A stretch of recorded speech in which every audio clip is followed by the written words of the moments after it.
I'm William Kumwembe with Business Time. It is a magazine program where we bring you major business and economic news stories making headlines in the country. And in the program today, we look at firms' preparedness for the 2025 Agriculture Fair scheduled to take place at the Trade Fair grounds in Blantyre. And also in the program, Malawi South Sudan revived $205 million export deal. We have these and other stories. Stay tuned.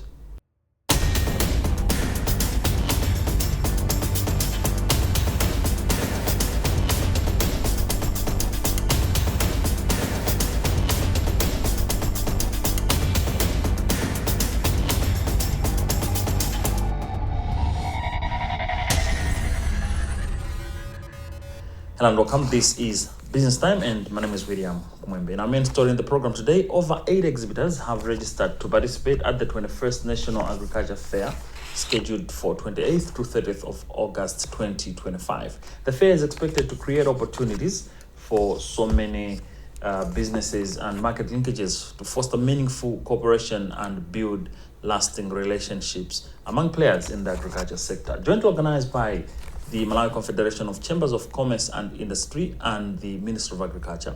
The event will be held under the theme Towards Commercialization and Economic Transformation through Smart and Sustainable Agriculture System.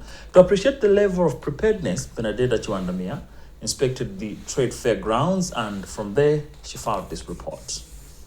You might think we are somewhere in the field, but actually this is the Chichiri Trade Fair grounds right here in Blantyre, where preparations are still ongoing for the 2025 National Agriculture Fair. It's the 21st National Agriculture Fair because it was launched first. Malawi held its first National Agriculture Fair over 20 years ago, and this is the 21st Agriculture Fair to take place here at Chichiri Trade Fair grounds. So in part of appreciating what is happening this year, we came here to appreciate what is happening. Where I'm standing here is a demonstration field by a number of exhibitors. Some are seed multiplication companies, some are fertilizer companies. We have organic fertilizer companies like the Novagro that are also here showcasing their products. And this is one of the demonstration fields to showcase different innovations taking place in the agriculture field. So at this year's National Agriculture Fair, we have different companies showcasing their products. Some are seed multipliers and some are actually companies that are producing organic fertilizer in responding to climate challenges, but also in responding to various challenges, including forex shortages that has also affected importation of fertilizer, which is essential in the agriculture sector, being one of the pillars of the Malawi 2063 economic agenda. So first, let's hear from Mr. Leonard Chimwaza from Novagro Blended Organic Fertilizer to explain more about the product that they are showcasing here at the National Agriculture Fair, the 21st National Agriculture Fair in Blantyre. What we are showcasing during this year's National Agriculture Fair is the organic fertilizer that we do produce as Novahiwa Investments. Our organic fertilizer is known as Novagro Blended Organic Fertilizer. It is in two folds. It is an organomineral fertilizer whereby we do combine an element of inorganic fertilizer as we do some blending just to boost the nutrient content of the product. But we also have 100% organic fertilizer that we do produce so that we cater for various choices that consumers can have. This is a product that we are producing and selling within Malawi. It is under analysis through the Ministry of Agriculture, but also the Malawi Bureau of Standards. I should say that the laboratory analysis at Chiteze is quite good. The results are quite good. We haven't finalized the process, but what Malawians should know is that this organic fertilizer has been proved to be one of the best in Malawi, considering that it is very, very cheap in terms of price. Per acre, a farmer is supposed to just apply 6 bags. For basil dressing, 3 bags, and then for top dressing, 3 bags. Meaning to say that with only 300,000 Malawi kwacha, a farmer can grow crops and manage to harvest because the issues of high cost of fertilizer are always minimized if a farmer chooses to use Nova Grow blended organic fertilizer. As a country, we are passing through a difficult time when it comes to forex availability, whereby relying only on inorganic fertilizers in our agricultural production isn't that sustainable. It is now high time that we embrace organic fertilizers that are produced locally. I should acknowledge the fact that we have just seen the introduction and the establishment of an action plan that has been inaugurated by the Minister of Agriculture. It is called Fertilizer and Soil Health Action Plan for 10 years. And within the plan, the stakeholders in the soil health sector, they are also trying to promote organic farming. So we believe that as a country, if we have several industries producing organic fertilizers, then definitely the hassles that are there in accessing the inorganic fertilizer from abroad will not be there. We need to find we need to come up with local solutions to address the soil health issues, but also soil fertility management. And the only way to do that is promotion of organic fertilizer. Seed is also an important element when it comes to agriculture. And one challenge that Malawi has had is the issue of quality seed that can actually propel productivity that is required as Malawi aims at becoming an export-dominated economy. We also hear from Benson Banda, territory manager from the Sidiko Malawi, responsible for the southern region, who is explaining more on the seed industry and the potential that is there for Malawi in terms of producing quality seed that could respond to the changing environment and the climate challenges that has come and that have also heavily impacted on the agriculture sector and the potential for Malawi to produce enough for the country and the surplus for exportation. We are here at the trade fair to showcase our varieties ranging from maize seed, legumes, as well as we do vegetables. So the main issue is that the farmers must actually see how our products are actually doing. As you see there, we've got the ultra early, maturing, the early, the middle, as well as the late maturing varieties. You know, farmers believe in what they see. So we are not just here to actually show them the end product, but we also want to show them how the product does in the fields. We actually see that the climate is still changing. So we suppose at least to drive and bring those products which are adapting to climate change. So for example, the Atraele, which is the Kalulu, it only takes 80 days and it doesn't require a lot of water in terms of rains.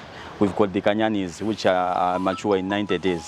So that makes sense to say that once the climate is changing, and we also change towards the climate, making sure that we bring the basket towards the farmers. The 21st National Agriculture Fair is happening under the theme towards commercialization and economic transformation through smart and sustainable agricultural systems. And it's being organized by the Malawi Confederation of Chambers of Commerce and Industry jointly with the Ministry of Agriculture.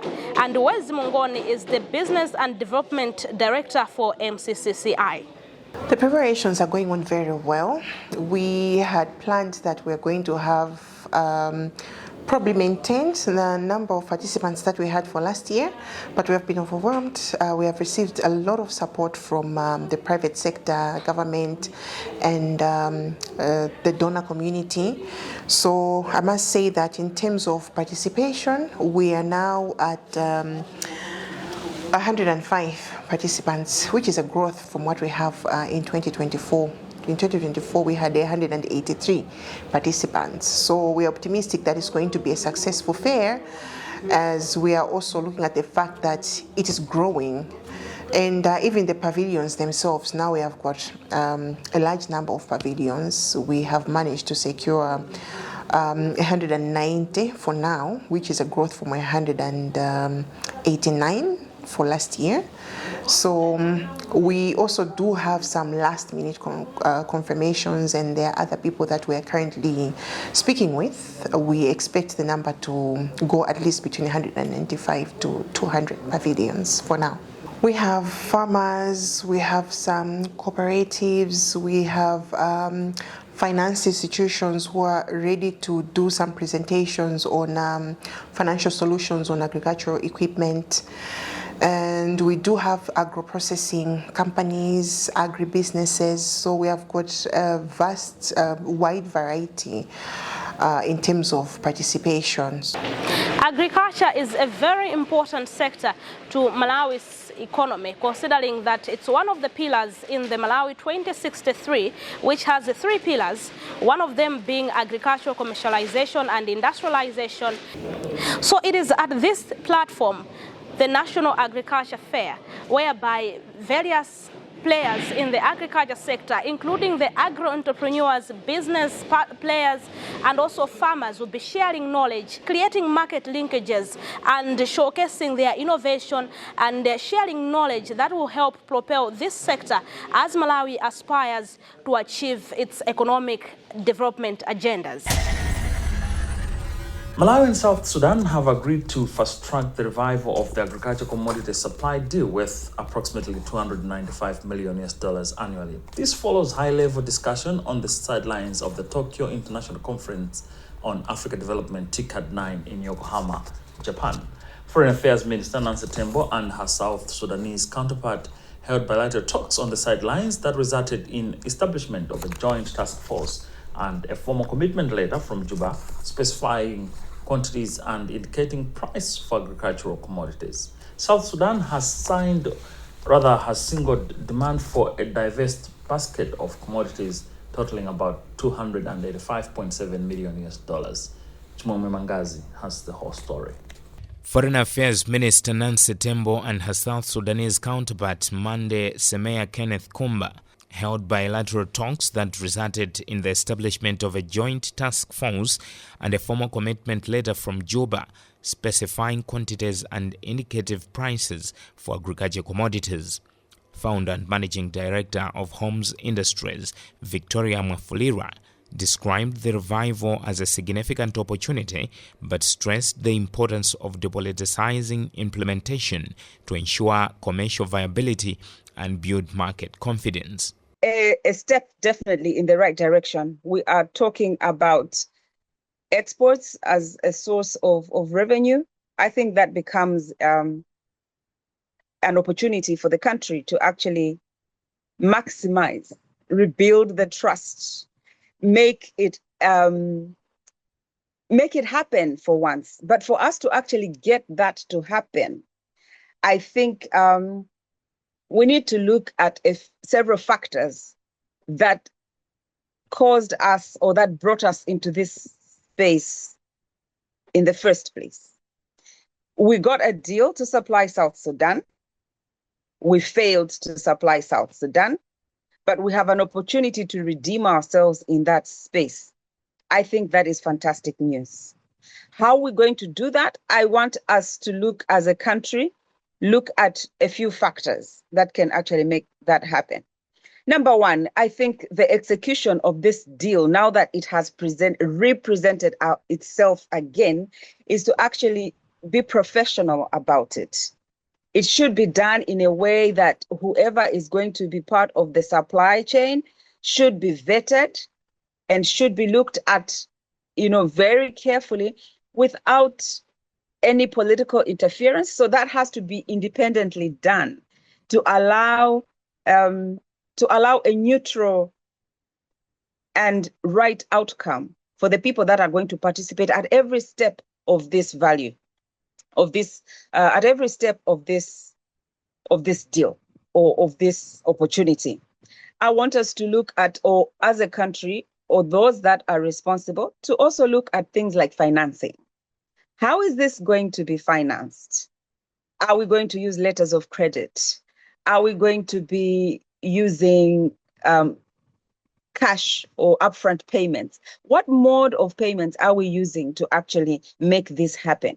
We also have to be mindful that SMEs are a bigger part of this puzzle, and so when you look at SMEs and exports at the moment, most of them are not able to access things like letters of credit because of the process or the procedures that are required for one to undergo.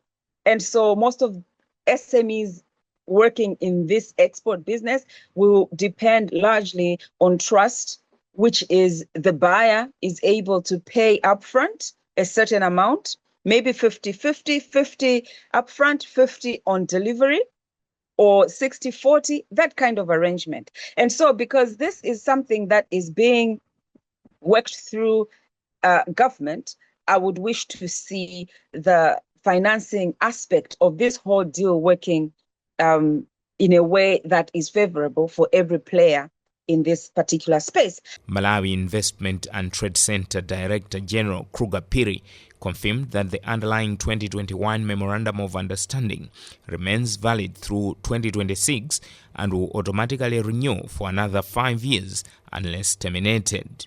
South Sudan has signaled demand for a diversified basket of commodities totaling about $285.7 million, including 180,000 tons of maize flour, 10,000 tons of milled rice, 10,000 tons of beans, 5,000 tons of groundnuts, and 1 million liters of cooking oil. Additional demand includes 1,000 tons of each of cowpeas and sugar, 2,000 tons of Irish potatoes, plus poultry, tea, and coffee. Earlier pilot exports from Malawi reached 1,500 tons, valued at $1.3 million, with new requests specifically calling for white maize flour to match South Sudanese consumer preferences. Remember, this is Business Time, a magazine program in which we bring you major business and economic news stories making headlines in the country. We'll be right back.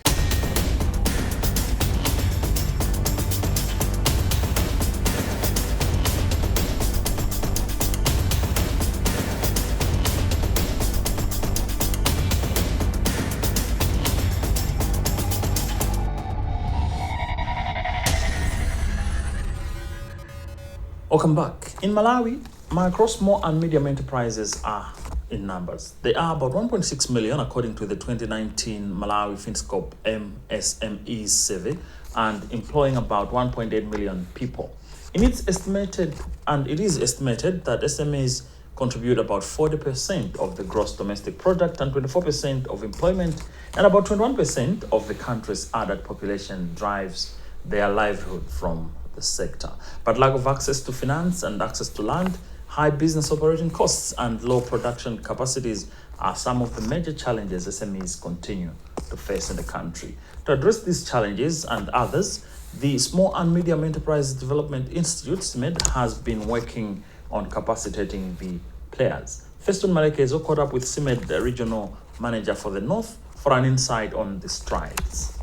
So we just wanted to appreciate from your side, you deal with SMEs in the northern region.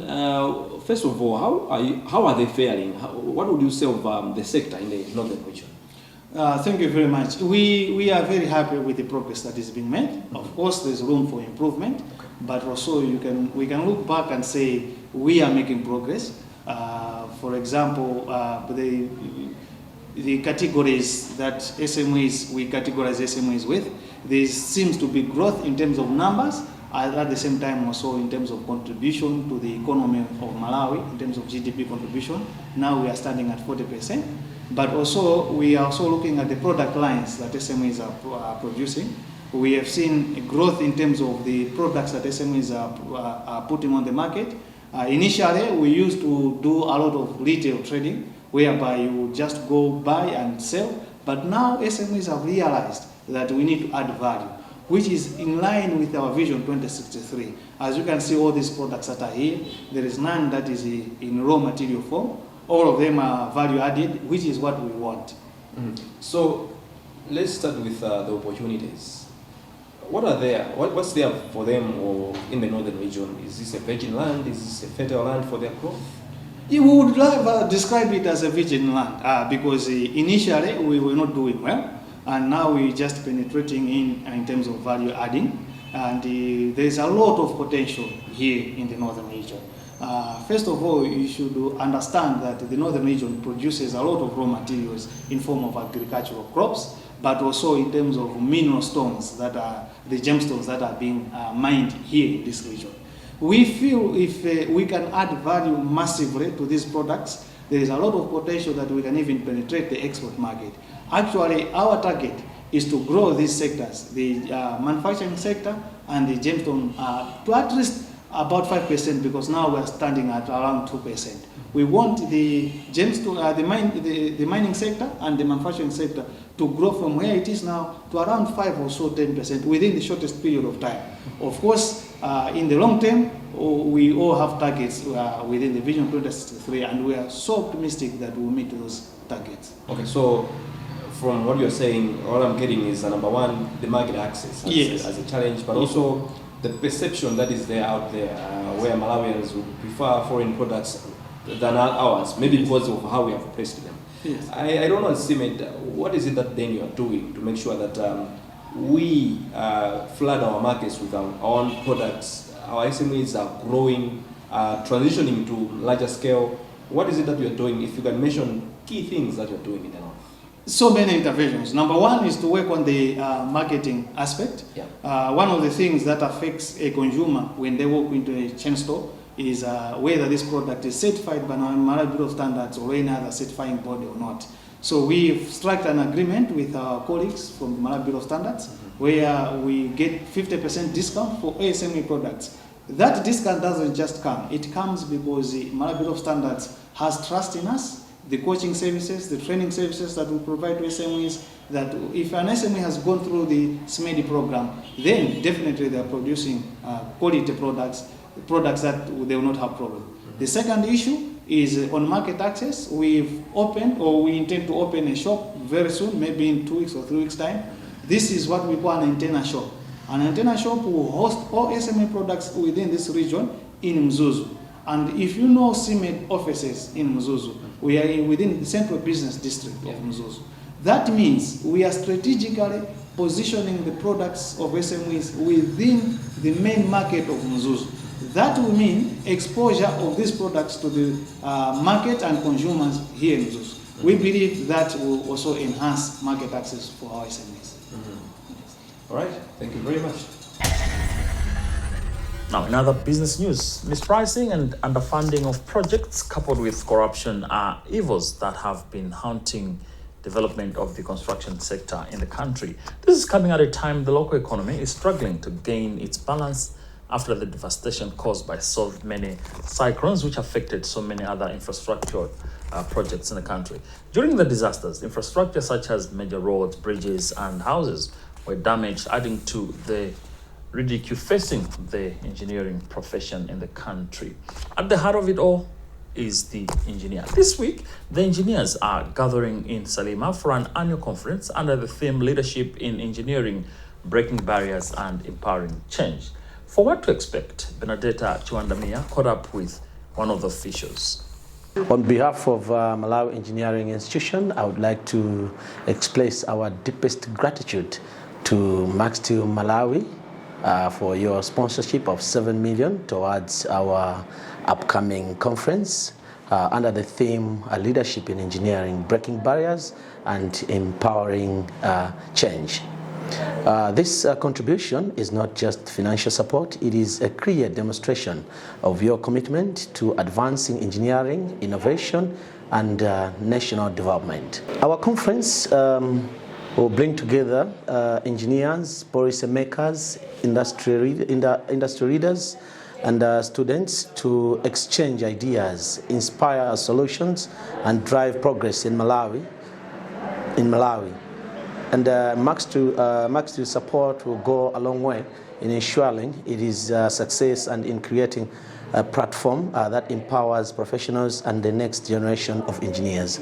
We have donated this to them because the engineers are the ones that actually use our product and they know the quality of our product. And to be part of the Vision 2063, That's why we are partnering with them so we can work together. Our goal is also to introduce our new products range that we have as MagSteel, because we've also introduced a very new range of products that will benefit the engineers, and also to guide them on how they can also use the steel to prevent from a lot of wastage, so can conserve the environment.